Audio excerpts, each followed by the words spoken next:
Welcome to the Fundraising Elevator, where we're all headed up. This podcast is a production of ElevateNonprofit.com, an online learning platform for fundraising event professionals. We're coming to you today from the studios of the AV department. Please welcome our hosts, Kristen Steele and Samantha Swaim. All right, welcome to the Fundraising Elevator. We're so excited to be here today with Susan. Susan, we've invited you today to talk about something that I think is a really important topic. So before we do a formal introduction to Susan Ehrman and your expertise, I want to talk first to just set up a little bit about what we're going to talk about today, which is the relationship of the development director and the executive director and how powerful that relationship can be. Because I think that we often sort of get into our own little silos and our own little lanes in the nonprofit sector. And you have found the magic and the sweet sauce in that relationship and the dynamic of that relationship. So we're very excited to have you here today.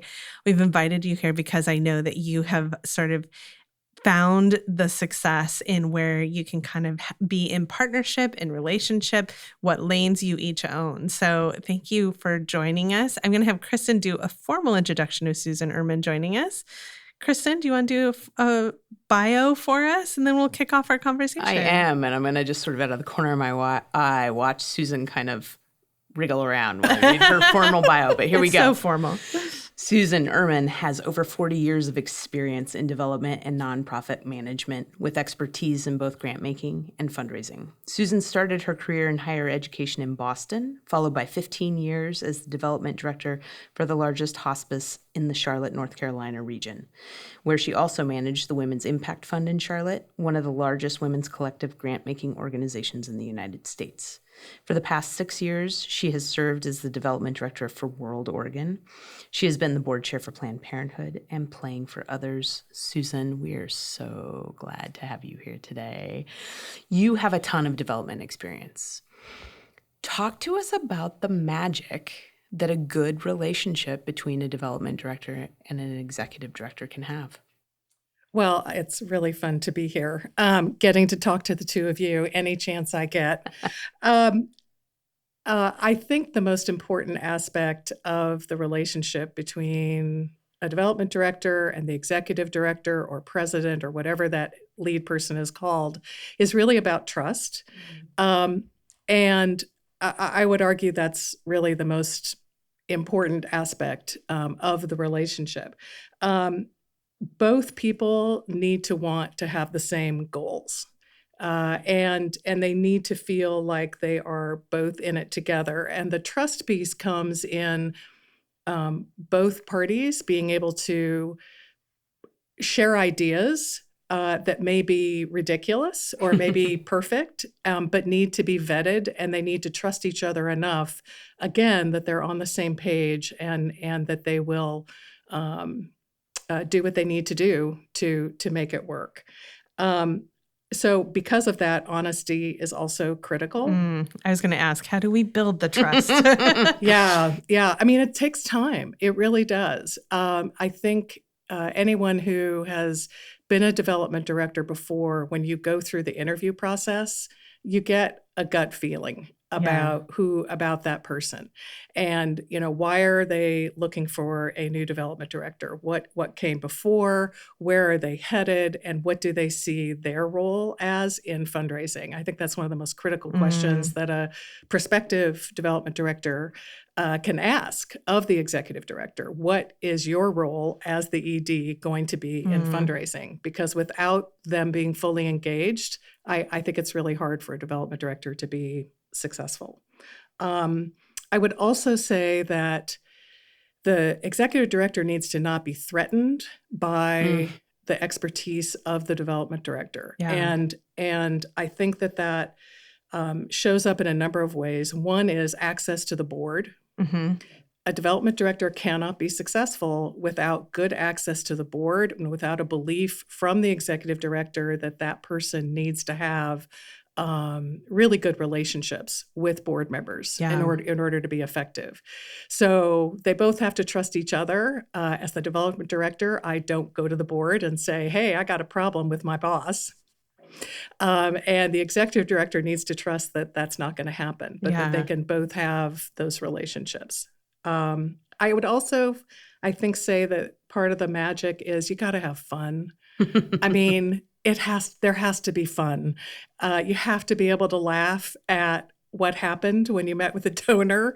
You have to be able to laugh at how a board member reacted to something. You have to be able to laugh at yourselves often. So I think that's a huge piece. And then I guess finally, I would say you have to be both parties have to be willing to show vulnerability. It has to be that the development director can say, I'm really nervous about talking to this donor because help me figure out how to do that. And very much in reverse. There are so many executive directors that don't have any experience with fundraising. Yeah, it's true. And they really need guidance, but they have to be willing to allow that to happen. They have to be willing to say, I'm scared of this, and here's why, and help me figure out what to do.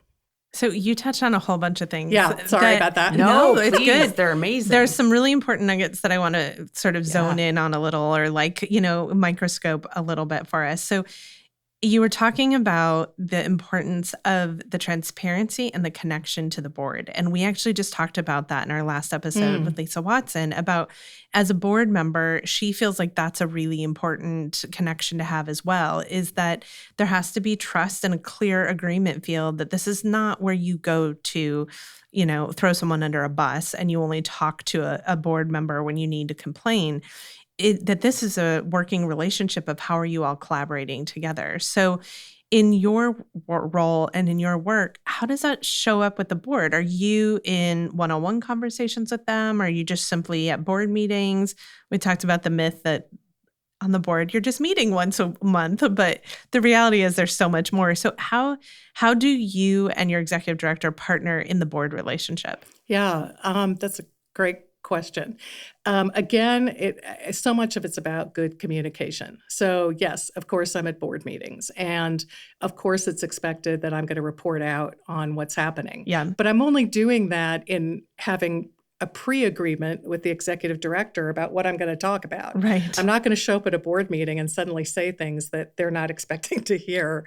So some of it is meeting in committee meetings or in big board groups, but a lot of it is one-on-one. And what Derek and I do, Derek is president of World Oregon, is that we copy each other in on almost all of our communications with board members. Oh, good. And I might blind copy him if it's just, hey, I just want you to know you don't need to be a part of this conversation, but I want you to know I'm talking to them about this. Yeah. Or I've asked them this question. And we do a lot of back and forth. If a board member has been unresponsive to me, I mean, we're probably going to get into this later, but this gets into the whole ego thing. Yeah. As a development director, and just to be frank about it, as a female, there are board members who may or may not respond to me in a way that they're going to respond to the CEO, who is at that level of power in the organization. And there are times, frankly, because he's male. So I have to be okay with that. But in order for me to be okay with it, the ED needs to be able to acknowledge it. They need to be uncomfortable with it too. Right? Yes. They need to be able to say, look, I know. They responded to me. They didn't respond to you. And again, if those goals are clear, right, then we're all on the same page and we're all trying to get to the same place. But it is both a group relationship with the board and very much individual relationships. So you said a couple of things around goals or agreement fields. How much does your having a plan for your fundraising goals impact the relationship with your executive director?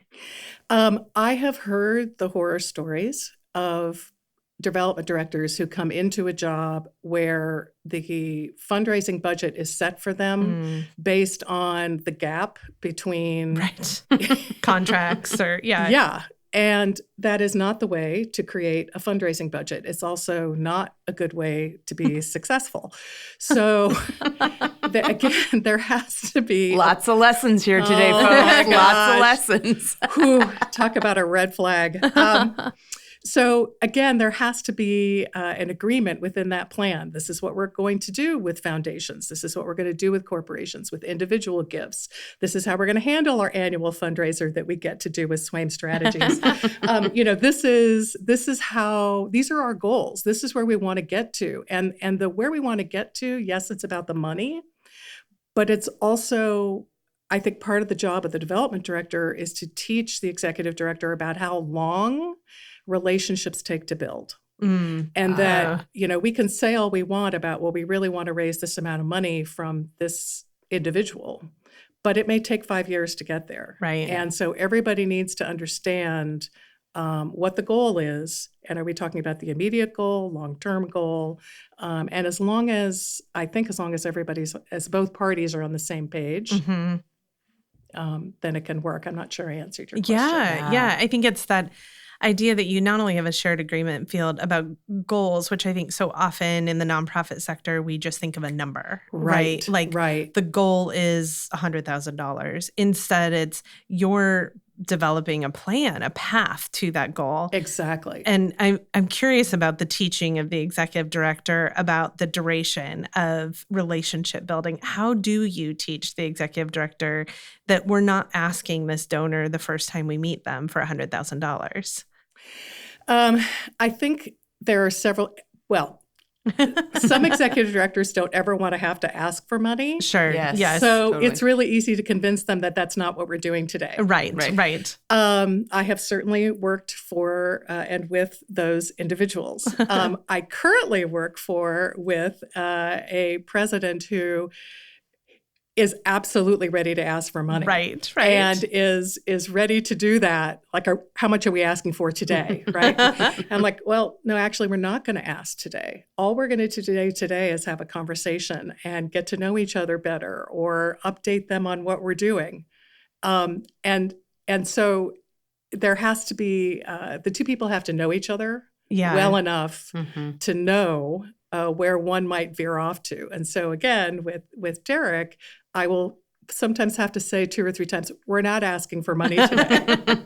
This is not the one. But you game plan that. The two of you have lots of conversations in advance before you meet with the donor. Yes. And I'm assuming you go in with the data of knowing what the donor's done before. You share that. So you have kind of a goal and a strategy going in. Absolutely. And sometimes I'll just shoot Derek an article. Like if I see an article or something from LinkedIn that's just like a short synopsis of, so what is a relationship with a major gift donor and how long does it take to develop? I'll just lob that over there. So they can be like, oh, okay. It's not just my development director who sees it this way. This is like in the industry, this is how development directors think things work and work best. I think third-party validators are so helpful because it's not just, this is my opinion, but this is also what other people are doing. So, exactly. When we come back, we're going to take a break to hear from some of our partners. But when we come back, I want to talk more about the how-to. Like, how would you advise a development director to start to cultivate this relationship? So great. Thank you for joining us. We'll be right back. Loving the fundraising elevator, but wondering how you can talk to Sam and Kristen? Well, now's your chance to do it. Book one-on-one consulting time with Swaim Strategies experts Sam, Kristen, and Mary, and get all your event questions answered. Our team has you covered on strategic planning, fundraising strategy, storytelling, data tools, and registration support. Get the tools and the help you need to make the most impact at your fundraising event. Book at elevatenonprofit.com. The link is also in our show notes. Welcome back to the Fundraising Elevator. We're here today with Susan Ehrman, who has been in the nonprofit development sector for a good long time and brings a lot of experience and wisdom. And today we are specifically talking about the partnership, the potential partnership, the amazing partnership that can happen between a development director and an executive director. I think often people are put into those roles and don't think about how the two of those roles can actually work together to be more than their independent parts. But part of that sort of marriage, that relationship being more than its independent parts is centered around how ego gets handled, is my guess. So I want to talk a little bit about Sure. ego. And I want to talk about, how do you manage that relationship so that you're not stepping on each other's roles and each other's moments, and that you're actually working together in those pieces? Yeah, it's a great question. And I think it gets into both how you work together, how, again, back to the trust issue, and what your interaction is individually and together with donors and with board members. So I think I think of myself as an old-fashioned fundraiser at this point, I guess. I don't know. I don't know if it's really true or not, but I believe that the development director's job is to make the executive director look good. Oh, I really do. If I'm doing my job properly, I am helping the executive director to have the primary relationship, in most cases, with a donor, to develop that, and to ask for the right amount of money at the right time, and everybody's happy. And the executive director gets to feel great about it. The development director gets to feel great about it, even if they've been behind the scenes. Yeah. And so from the development director side, you need to be okay with that ego-wise. You need to be okay with the fact that the executive director is going to stand up in the board meeting and say, you know what, I asked somebody for $100,000 and they said yes. Yeah. And not feel like, well, excuse me, I did all that work. but that wouldn't have happened if I hadn't, helped you get through that process. So I think the development director's job is to help the executive director look good. So I think that's one piece. So being able to set aside our own egos as fundraisers. Definitely. Yeah. But I think it's also true for the executive director. The executive director needs to be able to see or observe, observe or somehow know if a development director has a better relationship with a donor. Who's going to get to yes is essentially the question. Who's going to get to yes in the most positive way, and frankly, for the largest gift? And while you often want that to be the executive director, that's just not always the case. Yeah. We're all different. We have different personalities. We have different approaches. And so I think both people have to recognize, again, going back to that, well, what's our goal here? Yeah. Together. What is our goal together? And then again, I would say the executive director needs to be able to relinquish the idea that the development director is going to have a direct relationship with the board and with individuals on the board. And I think some EDs really struggle with that.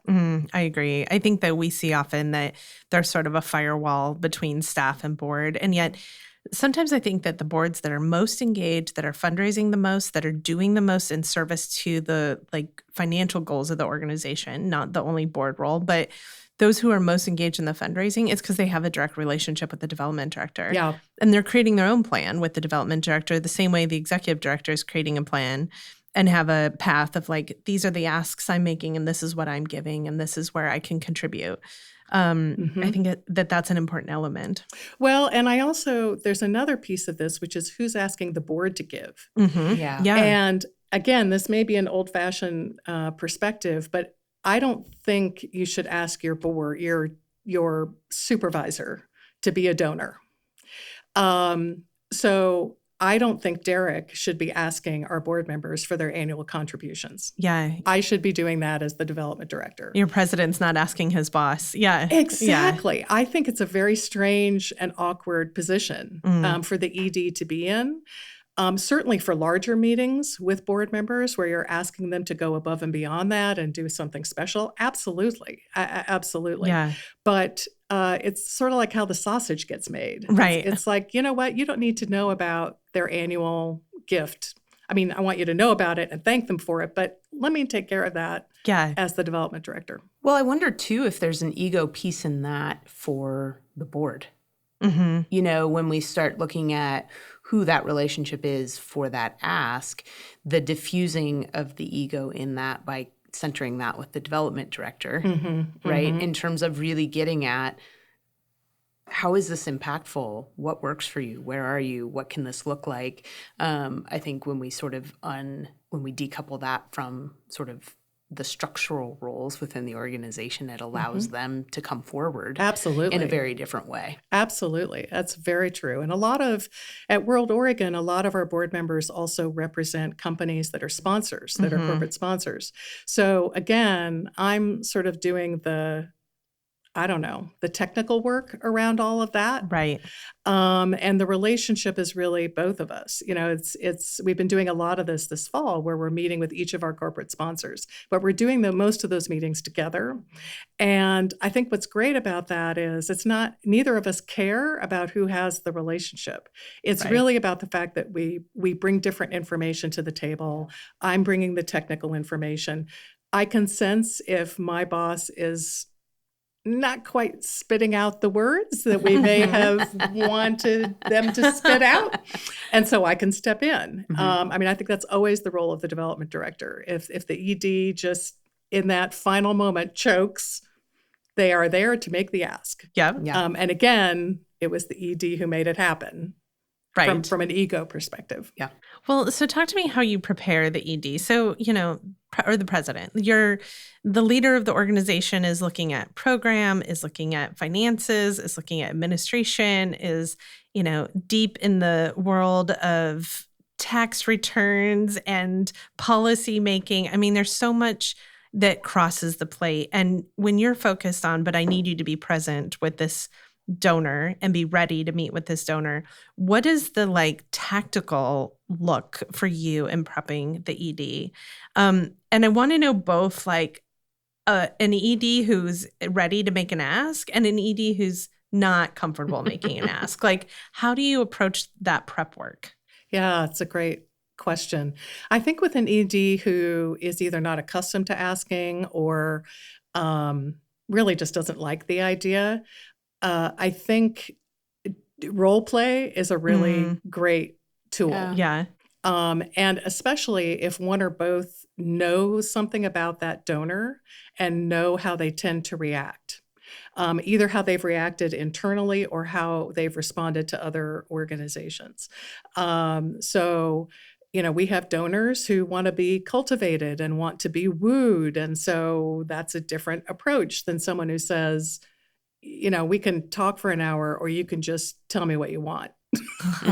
Yeah.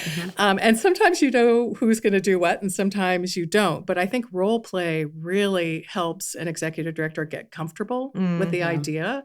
I'll pretend to be the donor or the prospective donor and just throw out some questions. Yeah. Which may or may not actually come up. But I think, again, it's about feeling confident going into the conversation. So I think every ED is different. And, if they're not agreeing to meet with donors, I just think that's a whole separate question. Right. Seriously, if an executive director does not see that a really important piece of their job is fundraising, I would advise the development director to start looking for another job. Yeah. I really would. I wouldn't want anyone to stay in that situation because it's going to be very difficult for them to be successful. Well, I think some of that difficulty comes from the fact that they are the figurehead, right? They are the face of the organization often, and donors have a desire to know and connect to that. Absolutely. And so if they're not willing to, it just automatically puts a big barrier from, we have this goal and you need to go raise it.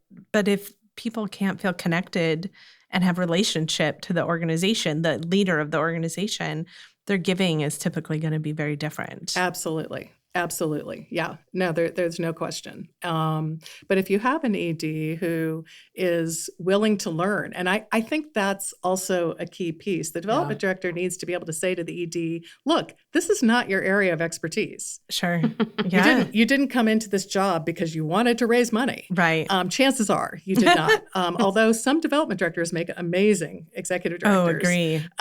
In fact, most of us probably would be pretty good at that.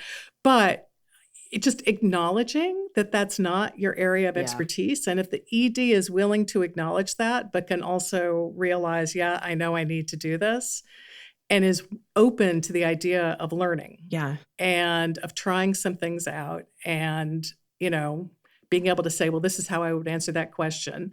and then saying, yeah, no, I didn't like that. Let's try something else. Yeah. Yeah, I think that's really important. Do you bring to the table the history of the donor, here's the length of time they've been involved in our organization? Do you do that prep work, or is that prep work that your ED is doing? Well, mostly I think I'm doing that. Okay. And sometimes we're talking about someone that only the ED has ever had a relationship with. They may or may not have history with the organization, but let's have a meeting with this person because I know them. I think they'd be really interested in what we're doing, and let's see what happens. And so then it's a conversation of, well, what are we trying to get to in this first discussion? And again, the first discussion. It's not the only one, Right. and may not be the right one to ask for the gift. Well, I think so often in this sort of day and age where we have quick apps and computers in our hands all the time, that folks who are new to development are looking for the button, the thing they sell, the easy tool that they put on their website, but they're missing the relationship. Yeah. And what I'm hearing from you is it's not just about your relationship to the donor. It's about your relationship to the executive director and how you kind of act as a bridge to foster that relationship between the sort of lead of the organization, the president or the executive director, and your donor, which I think is sort of where you have found the magic. Watching how you two work together has been interesting to see, just the strengths that you have, because you're both able to show up with your best strengths forward. So you're both able to show up to meet the donor where they're at. You're both able to show up for each other, both to pump each other up before a conversation with the donor and to game plan after a conversation. Yeah. And that, I think, is where, when you and I talk about development director, executive director relationship, I'm like, oh, you have figured out that magic is that in that trust and in that partnership, you're able to actually build better relationships with your donors. Absolutely. And I did work for an executive director once who, because she thought she was the person who was supposed to have all the relationships with board members, we really got stuck in some situations that we didn't need to be stuck in. And it was hard to watch that. It was hard to be a part of it. Yeah. Because again, we weren't serving that higher purpose, and we weren't both on the same page about, well, where are we trying to get to? And do we really care right now who has the relationship? Right. Let's get to where we, to the right place, to where we want to be. I'm wondering, I want to ask another question, which is, I think, we're really trying to continue to emphasize not only basing so much in relationship, but I also want to continue to add the layer that those relationships take time, not only with our donors, but to go back to sort of the relationship between the ED and the development director, that cultivation for impact and for efficiency and effectiveness has to continue over time. So my question to you is, was there a time where you and Derek sort of dedicated time to talking about, what do we want this relationship to look like? To each other. To each other. Yeah. Or did it just come through doing the things and debriefing them and sort of that taking place over time? That's a great question. I will say that the primary reason I took this job at World Oregon was because of certain things that Derek said during the interview process that made me know that he was in it. He was really in it. And he was being really honest. He was being really honest about the situation that I was going to walk into. And I realized, and I would want any development director to feel this way at any point in their career, when you can identify that, do it. Just take the job. Because that will end up being everything, I think, for me. That will end up being the baseline from which you move forward. So I think because of who he is, because of how strongly I feel about those same things, it just kind of built over time. But also when people tell you who they are, believe them, right? Yeah. That a 180 is not something you should potentially take take Exactly. on. That you should have a clear definition of how you feel you can be impactful, and to look to make sure that there are people and tools in place that can help achieve that. Well, yes. I mean, this is slightly off topic, but when I was interviewing for the position, I interviewed with a group of board members. And I distinctly remember a board member saying, "How are you going to raise this money?" And I said, well, I would answer that by saying asking the question, how are we going to raise this money? And sort of described what I saw as that relationship. And I probably was willing to do that because, again, I've done enough of this. I've been in it for a really long time. And so I just know that if we aren't, then this is not a position I should put myself in. Yeah. But, the ED, it's a really complicated job. Yep. Yeah. The development director job is just not very complicated in terms of... Says someone with a lot of experience. Well, I mean, there's a lot to do. I mean, Yes. I don't want to equate a lot to do with complicated. The ED has all these people reporting to them, and then they report to the board. And yet the board is supposed to help the ED do their job. Right. In order to be successful, in order for all those other people to be able to fulfill the mission. You're kind of in this very weird middle place. Yeah. Yep. And I think, again, the development director can play a role in helping the ED manage that. I think it's part of their job, that the ED needs to get to a place where they can go to the development director and say, I talked to a board member today, and it was a really hard conversation. And to know that that's a safe place, Yeah. that there Agree. is a safe place to have that conversation. Well, you've mentioned the interview process a couple of times, Yeah. and I was listening to a podcast that I love, Diary of a CEO, in which the CEO being interviewed was saying that his job during the interview is to convince an employee not to come work for him because he wants to paint the reality of this is where we're at, this is what we need, this is the direction we're going, this is the relationship I want to have with you. And if the person is still in, he knows it's the right hire. And it sounds like Derek was doing that. He was willing to be vulnerable. He was willing to share with you what the need was, where he was at, what his comfort level was, what the organization's needs or strengths and weaknesses were. And I think so often when we're interviewing someone as a potential hire, we put our best foot forward like we're selling ourselves. Like, don't you want to come work for us? Right. And I think when we're interviewing, we think, oh, we're selling ourselves. And so we get into this like world where we're sitting there both sort of pitching ourselves to each other. And I love that Derek kind of took that step back and said, and showed you his cards and said, I'm willing to be vulnerable, allowing you to make a really informed choice. And I think there's a lot of people entering into the fundraising sector right now. There's a lot of new fundraisers out there.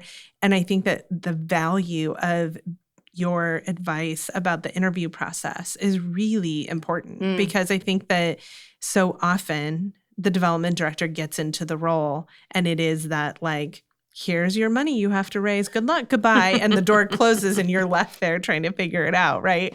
So I appreciate that perspective of like from the jump, the conversation and the relationship is starting.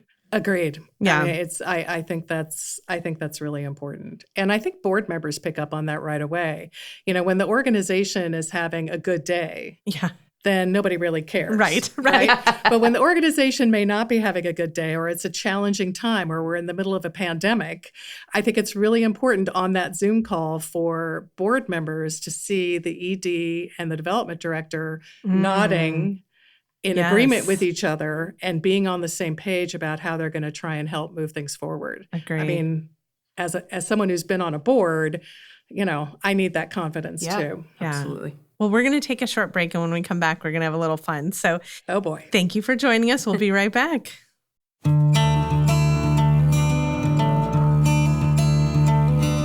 At Elevate, we believe in bringing people together.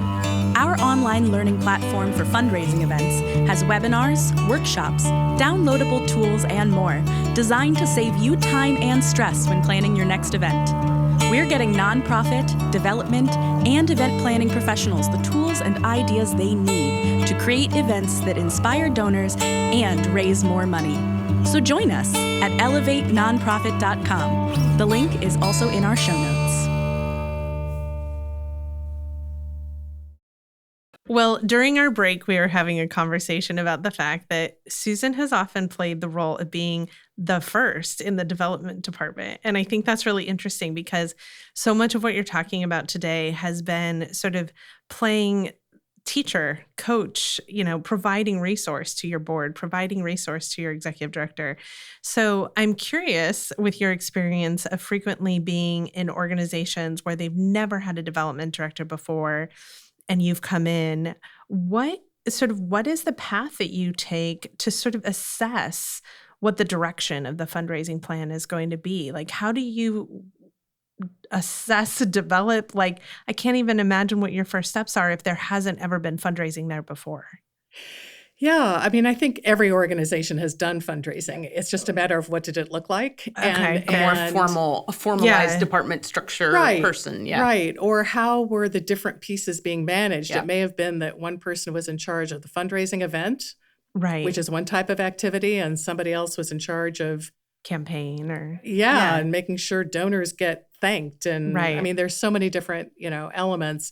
So for me, I think the fun part as an anthropologist by training is spending as much time as possible just talking to everybody on the staff, talking to a lot of board members, working with the ED to come up with a list of donors that you can just call and say, hi, I'm new to this organization and I'm making my way and I'd love to talk to you about what your experience as a donor has been.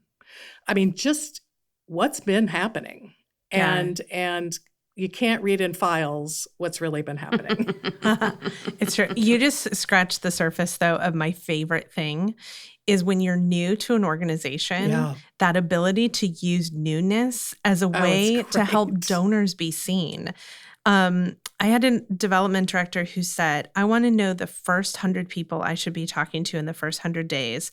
And the thing that she said to every single donor she met was, I'm new and I asked, who do I need to talk to learn about this organization and understand donor culture and donor history at this organization? And I was told I had to talk to you. Oh, I love and that. It just helps the donor be seen, Absolutely. right? And feel valued and important to the organization. So I love that that's your approach. So you're doing a lot of listening. I've actually witnessed, as you say this, I'm like, oh, I've seen her do this.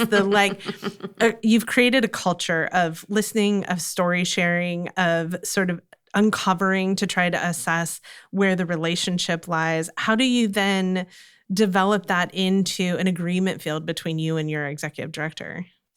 Yeah, it's a great question. I mean, I think it depends on what the initial expectations were and how many of those were around money. And how much you're expected to raise and from what sources. So some of it is coming back to the ED and saying, you laid this out for me when I came. So now that I've been here for 3 months, I think this was exactly right. This makes a lot of sense to me. But these pieces over here, I got to ask some more questions because this isn't sitting right with me for whatever reason.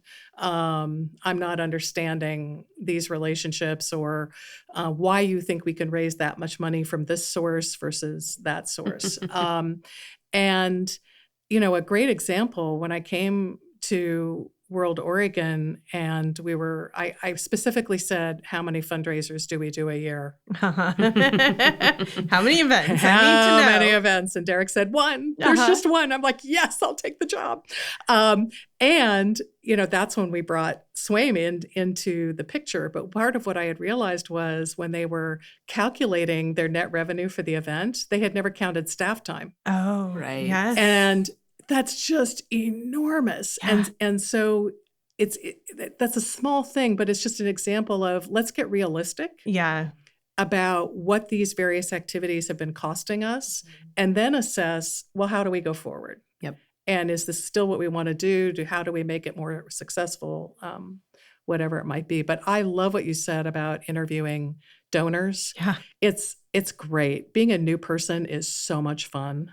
Yeah, it can be. I think it can also be the flip side of that, right? Like really overwhelming. But, right, like what I get myself into. But for the new development director who is either Yeah. new in a role or new to the career, what Yeah. I'm hearing from you is develop the relationships with the donors, the board, but mostly that partnership with your executive director. Without question. And to take the time in the room and try to make the room to make that happen. And before we jump into the fundraising elevator and ask you fun questions, I want to just ask, what would you say to an executive director who's listening who says, oh, I need to figure out how to develop a better relationship to my development director? Thank you for asking that question. That's what I would say to the executive director. And the fact that they even are asking that question is a very positive sign. Yeah. So take your development director out to lunch and say, how's it going? How are things going between the two of us? Is the way that we work together? Is that working? What are we missing? What could we be trying to do? What are your frustrations? I think just ask. Yeah, relationship. It is all about relationship. I feel like we silo ourselves too much sometimes in the role and not realize the collaboration opportunity. Absolutely. It's honestly, it's more fun. Yeah. And I think sometimes you have an ED who's quite introverted, other times really extroverted. I have definitely worked with both. Yeah. And that's a really important piece of the dynamic that you have to work through. Yeah. Well, let's hop into the fundraising elevator. Yes. Let's. So every episode, we ask our guests to join us in the elevator, where first we go up to the penthouse, where there's a party, and we ask our guests to talk about what's an event or a party or an experience that you've been to that was the best and why.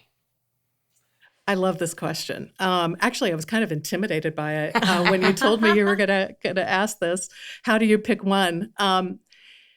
I'm actually going to pick my daughter's wedding. Oh, I was hoping you would. I love it. My daughter got married recently. And I mean, the obvious reason is it's my daughter's wedding, right? Course. But that's really actually not at all why I'm picking it. I'm picking it because they created something that was so intentional and they wanted to create a certain mood.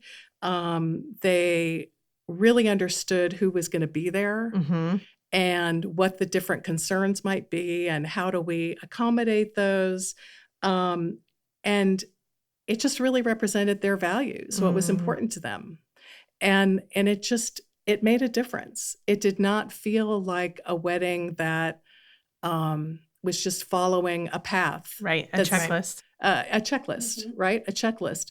I mean, probably one of the big differences was that because the wedding was in France, it was 12 hours long, and which is very typical of what they do, which meant that nobody was in a hurry. And everything had to be translated. So you had lots of time to absorb what was being said because you just did. And I realized that, that's not just about weddings.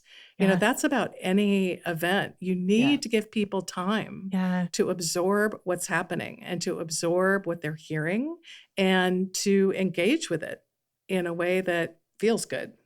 I love the idea of the intentionality too, because I think when we're in fundraising world, thinking about fundraising events, we think of gala with a capital G, and we see it represented in movies and TV shows, and it's crowds and beautiful ballrooms, but sometimes the intimate, intentional, specific can be much more powerful. Absolutely. I mean, I've had donor dinners with 12 people, and we walked away from there feeling like it was the best night of our lives, and they raised a ton of money because the connection that people get. Yes, I love that. Exactly. So I actually texted Rachel yesterday and said, I got to talk about you tomorrow. I love it. I'm glad you brought her wedding into the space with us.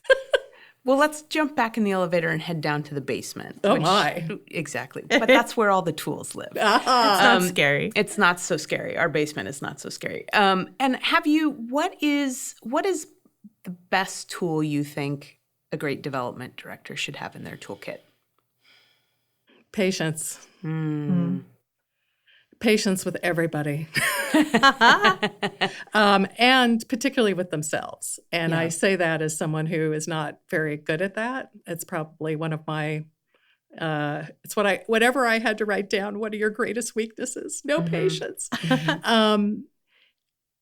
Everybody has different perspectives on what should be happening with a donor, how to talk with someone. Why is a donor asking a question that we thought we answered 6 months ago? Why is the staff not moving forward with this project so that I can go raise money for it? Why, it's just, you just got to have a lot of patience with everybody who's connected to the organization. And hopefully, again, trust, I would say, is the other biggest tool, that everybody's doing the best they can. Nobody's trying to sabotage anything about the mission or about your ability to get the work done. And so if you can go into that, go into it with that assumption. I mean, I think I would say patience and trust. And you have to believe in what you're doing. I think that's the other. Yeah. You just really do. You need to believe in it. You need to want it. Yeah. Connection to the mission. Connection to the mission and connection to a vision. Mm-hmm. Some of which is going to be what the organization says their vision is. And some of it is, well, I think the vision could be. Like I've always got this sort of secondary vision that, I'd love to get to. Because I may or may not ever say it out loud to anybody else, but I think it's really important to just have those sort of internal goals. I think, too, our donors have a vision of what they want the organization to be. So I think that being open to understanding perspective is so important. Absolutely. I think World Oregon is probably the smallest organization that I have ever worked for. We have 11 employees, but that's what I mean by small. Yeah. And so my assumption coming in was that it would be pretty easy to learn the organization and learn what happens. And I mean, we're only talking 11 people. As it turns out, this is a really complex organization, and there's a lot going on, and there's a lot of deep thinking happening and some very cool stuff. It has taken me years to really feel like I understand what it is we do, which is probably not something a development director should admit. I guess I have faked it well enough, but I can still be surprised by hearing, oh, wait a minute, we're doing that. And I love that. And so just being open to those surprises, I think, is important. So World Oregon is part of a bigger organization. If folks are interested in learning about World Oregon or about the bigger sort of network, can you talk a little bit about how people can find you? Sure. So our website is worldoregon.org. And World Oregon is affiliated with the World Affairs Councils of America. And there are about 90 organizations across the United States that are connected to the World WACA. I've learned that when you work with the State Department, as we do, there are lots of acronyms. Lots of acronyms. So we are part of the World Affairs Councils of America. We are an independent organization, as they all are, but we all like to talk with those people who understand us best, and those are other people who do what we do. And there's another organization called Global Ties US, which is where a lot of our international visitor program work happens. So, we are so lucky to have you here today. Thank you for joining us. Oh, thank you. And thank you for being in the fundraising elevator with us. And I hope everyone takes away from this conversation the importance of just relationship, heart connection, mission, trust, having a plan that we all agree on together. I think you have mastered that, and it is beautiful to witness. So thank you for sharing your expertise with us. Well, thank you. It's a lot of fun. Have a great day. Thanks. The Fundraising Elevator is produced in partnership with Swaim Strategies at the studios of the AV Department. The program is produced by April Clark and directed by Steve Osborne, with audio engineering and original music by Dwayne Anderson and Heidi Christensen. Video production by Chris Peterson, Whitney Gomes, and Nathan Bouquet. Video editing by Steve Osborne. Graphic design by Pendulum Creative Group, and support from Sophia Keller, John Lyles, and Andy Dowsett.